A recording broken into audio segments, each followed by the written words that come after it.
Yes, sir. Here we are, Jay. Another episode. Another episode, fully known, with a guest, Sam Ehlinger. Hey, Sam. It's an honor to be here with you, man. It's an honor to be here. Big fan. Well, you look good, okay? Big fan. Your smile looks great today.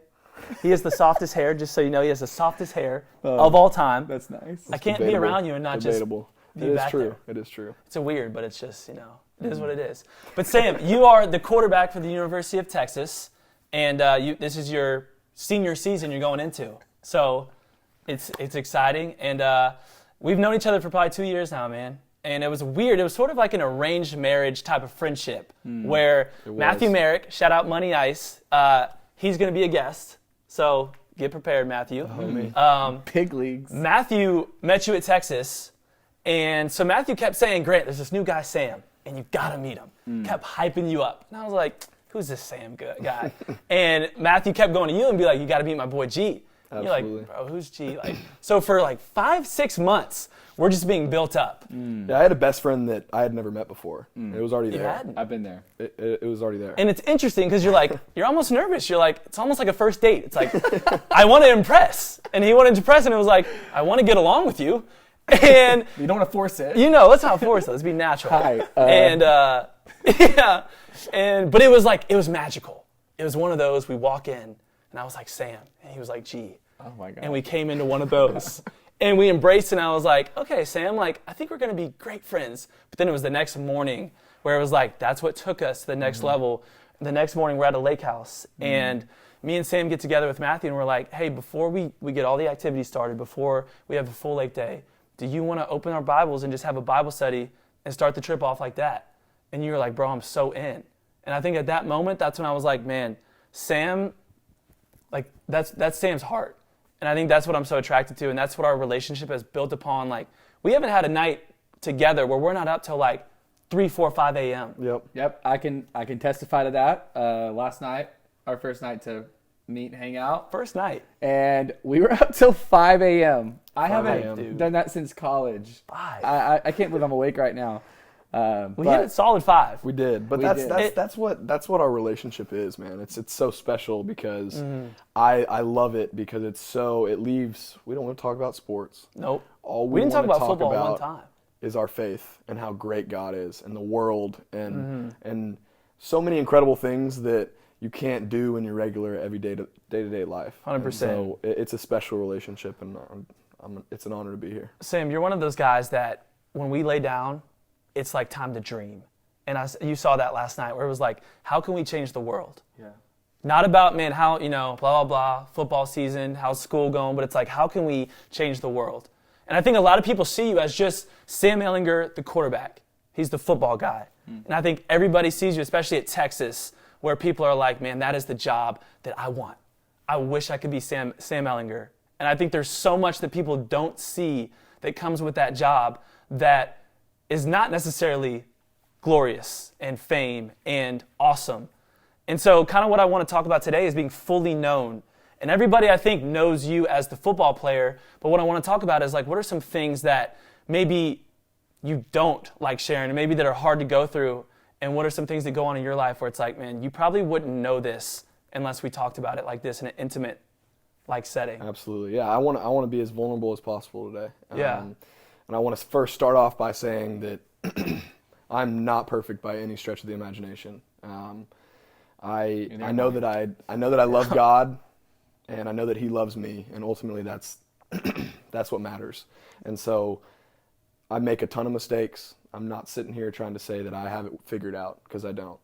But I do know that I love God and He loves me, and I love to talk about Him. For sure, man. For sure. That's what we love to do. Yeah, that's what G&J is. So You're perfect. So Sam, as what I noticed in the start of your career is first you came in, you battled for the starting job. You got it. You had a couple tough games in a row, and sophomore season was kind of towards the end where you started to solidify yourself. What are some things that maybe people wouldn't know about the losses and the love and the hate that can come with being the quarterback of a university like that? How tough is it when the losses start to come? Do you hear the hate? Do you feel the shift in love? Yeah, so early on in my life, I grew up a huge Longhorn fan. Colt McCoy, Vince Young, you name it, championships, watching it. grew up in Austin. It's what we did. It's what our family did. And so it meant everything to me. I always wanted to go there. Always wanted to be a Longhorn. And so I have this expectation of what the University of Texas should be. And so obviously the up and downs are very tough, especially for me personally, because I care so much. And there is a lot of noise out there. Obviously everybody loves the University of Texas, and if you don't love them, you hate them. There's no middle ground. 100%. And so there's a lot of extremes. There's a lot of highs. There's a lot of lows. Yeah. And went through a lot of lows, been through a couple highs.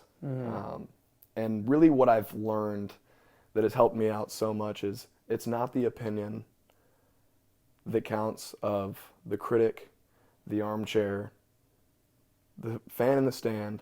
100%. The opinions that matter are your coaches, your family, your friends, and ultimately, the only opinion that matters is God. And so I started as I continued to develop through my career, I started kind of having the mentality, and it's kind of on my Instagram, #AO1, and that's the audience of one. And I really try to develop that mindset of, I can go out here and play the game that I love, have fun, and ultimately, if it doesn't work out, even though I want it more than anybody, believe me, I want to win more than anybody watching the game. Yeah. And there's no question there. But ultimately, the only opinion about how I perform today and what I do is up to God. Yeah. And He knows my true intentions. He knows I didn't mean to make a mistake. 100%. And so it's really helped me kind of clear the air in what I do, and be able to handle the highs and the lows, because you never want to be too high, you never want to be too low. And so understanding that the opinion of God and the audience of one is the only thing that matters has really helped me through those times. Yeah. Yeah. Would you say, I know last night we were talking about how you kind of struggle with perfectionism. And I think perfectionism is it's like a felt need of our listeners, of people. We are all striving. I think sometimes we think in life, hey, if I'm not coming off like I have everything all together, then I'm doing something wrong. And so I got to have my stuff together. I got to be on top of my game. I got to be doing all the right things. And I think a lot of people, because that's the way we feel like we have to live our life, we project that onto our relationship with God. Okay, I got to be perfect for God. If I mess up, He's mad. If I'm good, we're good. And there's just this weird thing that we do to ourselves, and that striving to be perfect. And so could you just speak to that? Tell us a little bit about how you struggle with that, how that just goes into your own life, into the game, into all these areas, and especially when the critics are, loud. Absolutely, yeah. No, that's huge. Obviously, you're always, and you hear the best, they're striving for perfection.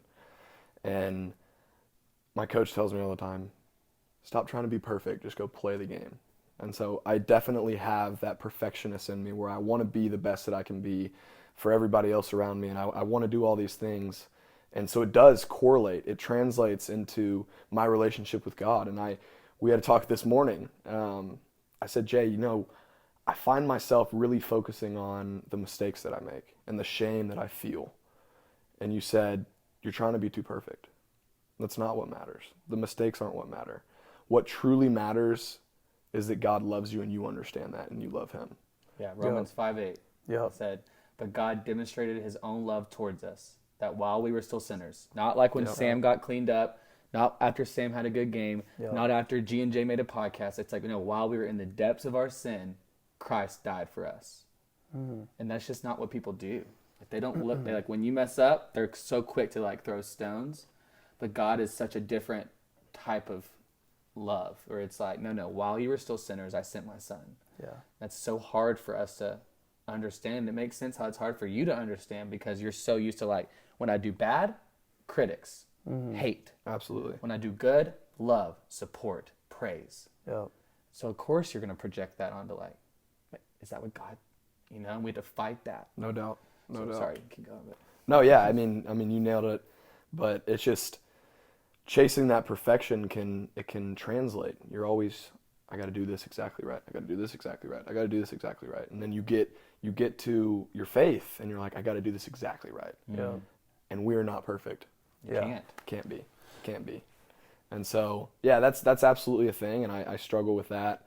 And I always try to remember that I'm chasing the love of God because he loves me and I love him. And that's all that matters. I think something interesting that we were talking about right before this was like, you are in such a spotlight to where everything you say can be manipulated and used against you. And I think that can translate even before we were like, man, maybe there's something that's said on here that people could take and they could spin and they could twist. And we were talking about in the Bible that it's like when people first got healed and people first got saved, and Jesus was like, go and share, go and tell. And it's the reason what we're doing here and what we're sitting here for is so cool that it's like, we don't have to have it all figured out. And you don't have to be so, here's all my knowledge. What you know is that, hey, I'm saved. And that unlike media and unlike interviews, on something like this, Jesus has transformed your life and you can just come out and you can share it. I think that's what's so cool is what you do. But it's got to be hard being in the spotlight of like, everything I say can be twisted. Do you feel like you have to walk on eggshells, in your day-to-day life? Like, yeah, it's something that it's difficult, and what's really helped me through that time is just living my life through God and understanding what he wants in my life. And so it's something that you have to think about, obviously. And there's been multiple times where I've messed up and it has been twisted and it's not my intentions, but you live and you learn. And ultimately, guess what? Whose opinion matters? And that's what I tell myself. AO1, so baby. AO1, that's AO1. right. That's right. So yeah, there's a lot of that. But again, I'm not perfect. I'm not trying to sit here and say I have it figured out, but that's kind of the thought process that I try to carry. Yeah. So yeah, in that concept of being fully known, just kind of diving into different parts of your life that people may not know, like we're just kind of getting to know you more and more, and people that follow your career might know that you lost your dad in 8th grade, but I think there's more that we just want to kind of tap into in this moment. And so kind of just take us into that moment, that day, what was going on? Yeah, so this was my 8th grade year. My dad was competing in the Escape from Alcatraz, which is a triathlon in San Francisco. Yeah. And so he was doing the swimming portion. You get halfway, like you jump out of the boat halfway between Alcatraz and shore, and you swim in, and then you do the rest. And completely healthy. He had done a bunch of marathons, triathlons before, and right when he hit the water, cardiac arrest. And so I had a basketball tournament that day, and didn't have a good feeling. Kind of the whole day, didn't really hear from my mom or my dad about how the race went. Thought it was kind of weird, but just carried on. I had homework to do. I was sitting at home and doing homework that night, Sunday night, after the basketball tournament, and one of my family friends calls me and is like, hey, is everything okay? I just saw on ESPN that a 46-year-old man from Austin died in the Escape from Alcatraz. I'm like, yeah, everything's fine. What are you talking about? Yeah, just heart drop. Like, no way this can be true. So, I'm searching the web, find the article, find the news report. It's like the names will be disclosed so the family members can be aware before it reaches them. And so immediately blowing up my mom, blowing up my dad. Where are you guys? Like, don't hear anything from them. So I'm panicking. That moment just had to be the longest just space of time in your life, just that waiting game. I can't. Yeah, it was imagine. tough. So I ran downstairs, went to my mom's office, her little desk, started flipping through the phone book, trying to get the numbers of the people that I knew were on the trip with them to call them and say, hey, is everything okay? I was thinking maybe they're at dinner, they're not looking at their phones, maybe their friends will. Not 2 minutes later, as I'm looking for phone numbers, I knew my mom and dad were supposed to return on Monday for their trip. And my mom walks in on Sunday night. I could tell she's been crying. And so at that moment, I knew it was true. It didn't originally hit me. I threw the phone that I had across the house against the wall, ran to my parents' room. Then that's when I really lost control of my body. I lost control and just dropped to the ground, couldn't stand up. And my mom said I let out a horrendous cry that she would never want her son to hear. And then an hour after that, I don't really remember much. I remember pacing back and forth in the house, going to my dad's office, going in his bathroom, looking into stuff, reading our text messages, what's going on. I can't believe it. Yeah. And so I'm sitting in my dad's office, and one of my close family friends comes up to me and says, "Hey, I know you're hurting, and that's healthy. Your family's in there. They're hurting too. And they just lost their dad. And you're the man of the house now." 14 years old, bam. Man. There it is. That's when it flipped. Yeah. Clear my tears. How we doing? Yeah. You know, obviously I would still take the time to grieve and cry and all that, all the things that comes with it. But it was that moment that I realized I had to grow up. And so I made a lot of mistakes along the road. But that's where I really had to trust in God, because it's a task way bigger than me. Yeah. And I made mistakes. I didn't do it the best of my ability. Still working on it today.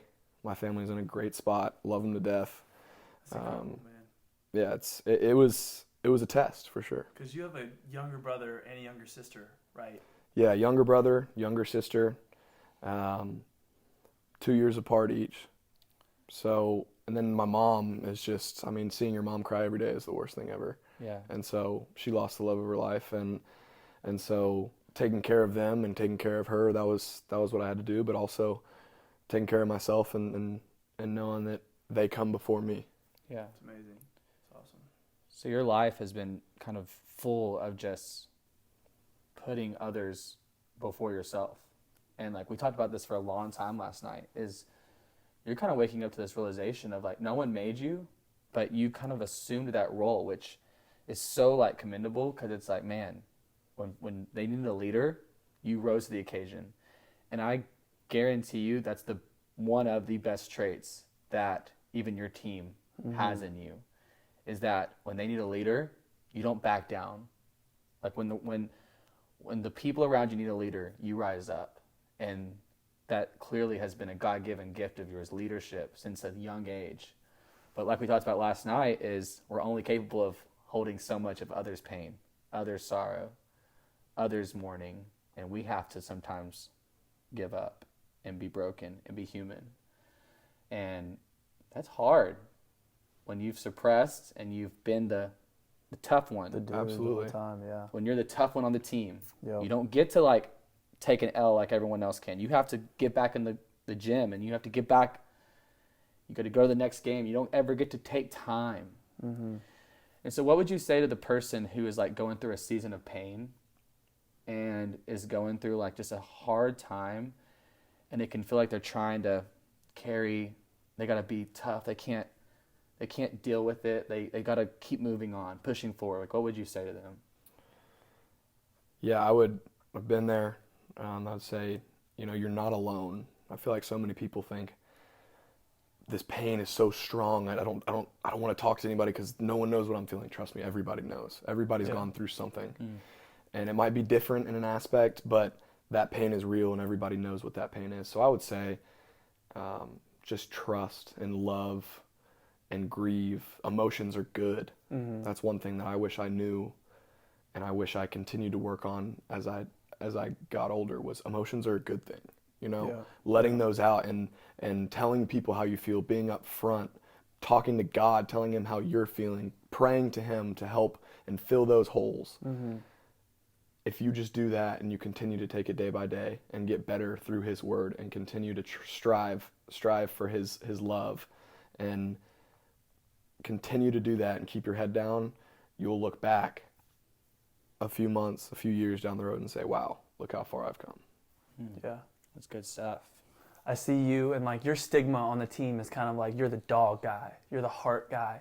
And I think that's what won you the job your freshman year. It's kind of, there's this it factor about Sam that's like, we can't really put a name to it, and it's not height, speed, weight. It's something that you kind of exude out of you. And would you say that stepping up and being a leader for your family at such a young age, like, is that kind of formed you to be the leader on the football field that you are today? What are some of the leadership qualities that you're taking into the field, but truly that's because of what you've done with your family and what you had to do when your dad passed? Yeah, I try to display passion,